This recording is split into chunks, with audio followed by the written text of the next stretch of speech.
दोस्तों, हमारे Indian constitution में 6 फंडामेंटल राइट है, जिसमें से सबसे पहला फंडामेंटल राइट कहता है right to equality. Right to equality का मतलब है वो इक्वालिटी, समानता, जो कि कॉन्स्टिट्यूशनली दी गई है, मतलब इकोनॉमिकली नहीं है। आप ये नहीं कह सकते हैं कि समाज में चाहे कोई अमीर है गरीब है सब एक बराबर हो जाए, ऐसा नहीं है। परंतु हाँ, समाज में चाहे कोई अमीर है या गरीब है, वोट देने का अधिकार सबको एक बराबर है। तो इसे कहते हैं कॉन्स्टिट्यूशनल इक्वालिटी और पॉलिटिकल इक्वालिटी। इसी के साथ साथ इसमें आर्टिकल 14 से 18 है। आर्टिकल 14 कहता है equality before law and equal protection of law. Equality before law का मतलब है कानून की नज़र में प्रत्येक व्यक्ति बराबर है। आप लोगों ने एग्जाम्पल दे रही हूँ कि कानून की देवी देखी होगी मूवीज़ में, है ना। कानून की देवी की आंखों में काली पट्टी होती है। उस काली पट्टी का मतलब क्या है कि कानून की देवी को कुछ सामने नज़र नहीं आ रहा है कि कौन अमीर है, कौन गरीब है, कौन ऑफिशियल, कौन नॉन ऑफिशियल, या लड़का लड़की, कुछ नज़र नहीं आ रहा है। हाँ, इसीलिए आंखों में पट्टी है। तो फिर जस्टिस कैसे होगा? इसके लिए क्या है? तराजू है। तराजू से क्या होता है कि एविडेंस के थ्रू देखा जाता है कि क्या व्यक्ति कल्प्रिट है कि नहीं है। तो इसीलिए हमारे यहाँ पे एविडेंस सबसे ज़्यादा इम्पोर्टेंट है। इक्वल प्रोटेक्शन ऑफ लॉ का मतलब है अगर दो व्यक्ति एक जैसा जुर्म करते हैं और एक जैसी सिचुएशन में एक जैसा ही क्राइम करते हैं और एक इंटेंशन से, तो दोनों की सजा भी एक जैसी होगी। अब मैं इसका भी एग्जांपल देती हूँ। जैसे एक महिला है, महिला के ऊपर अटेम्प्ट टू रेप हो रहा है और महिला ने मर्डर कर दिया, तो महिला बाइज्जत बरी होगी। क्यों? क्योंकि सेल्फ डिफेंस का केस है। परंतु वही महिला सोच समझ के अगर मर्डर करती है तो वो महिला बाइज्जत बरी नहीं होगी, that called as a murderer. Same इसी तरीके से अगर दो लोग एक जैसा ही क्राइम करते हैं, दोनों का इंटेंशन ऑफ क्राइम एक जैसा है और नेचर ऑफ क्राइम, ये भी इंपॉर्टेंट है, इसको देख के भी जजमेंट दिए जाते हैं।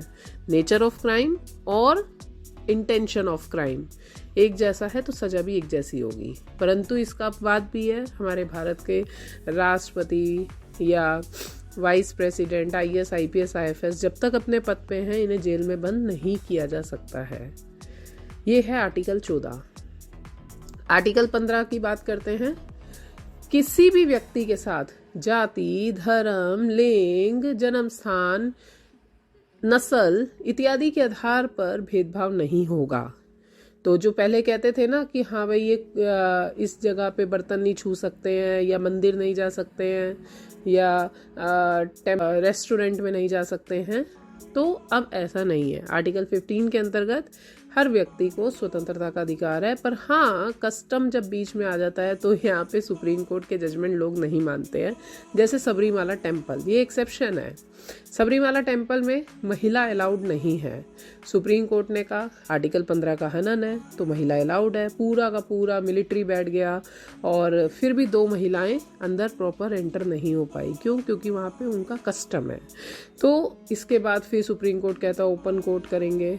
कहने का मतलब ये है कि आर्टिकल 15 हमें सोशल जस्टिस और इक्वालिटी की बात तो करता है, परंतु आज भी सोसाइटी में पूरे तरीके से। आगे बात करते हैं आर्टिकल 16। आर्टिकल 16 कहता है चाहे महिला है, पुरुष है, अमीर है, गरीब है, किसी भी राज्य का है, सबको समान रोजगार के समान अवसर है।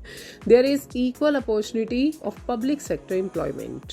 तो आप गरीब के बच्चे हैं या आप अमीर के बच्चे हैं, अगर आपके अंदर योग्यता है तो आप बड़े से बड़ा एग्जाम भी क्वालिफाई कर सकते हैं। तो मतलब अब ऐसा नहीं है कि राजा का बेटा राजा ही बनेगा। अब रिक्शे वाले का बेटा भी नौकरशाह में जा सकता है, आईएएस बन सकता है।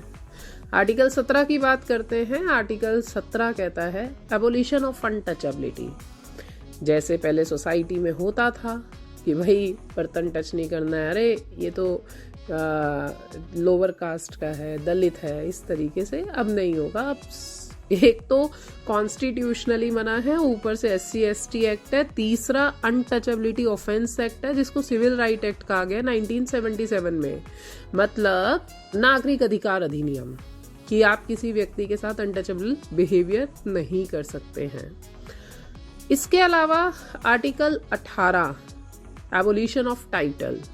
एबोलिशन ऑफ टाइटल का मतलब है अब आप आगे जैसे सर, लॉर्ड, वाइसराय, दीवाने साहब, निशाने पाकिस्तान, ऐसे ऐसे टाइटल्स अपने नाम के आगे नहीं लगा सकते हैं। और पहले क्या होता था, ऐसे लिखा जाता था major VK Singh, retired major VK Singh. 2016 में सुप्रीम कोर्ट ने कहा है कि रिटायर्ड मेजर नहीं हो रहा है, मेजर का पोस्ट परमानेंट है, रिटायर हो रहा है व्यक्ति। तो अब आज के बाद ऐसा लिखा जाएगा that is major retire VK Singh.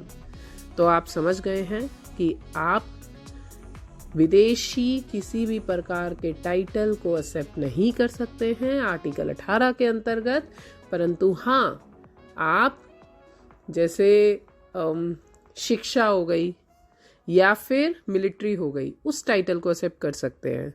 आपने सुना होगा अमिताभ बच्चन को फला फला कंट्री ने पीएचडी की डिग्री दी है, तो ऐसे आप कर सकते हैं। तो एजुकेशन और मिलिट्री ये विदेशी टाइटल आप ले सकते हैं, पर इसके अलावा आप विदेशी टाइटल नहीं ले सकते हैं। आई होप आपको आर्टिकल 14 से 18 समझ में आया है। अगली वीडियो में हम नेक्स्ट आर्टिकल की सीरीज देखेंगे। Thank you, share and subscribe.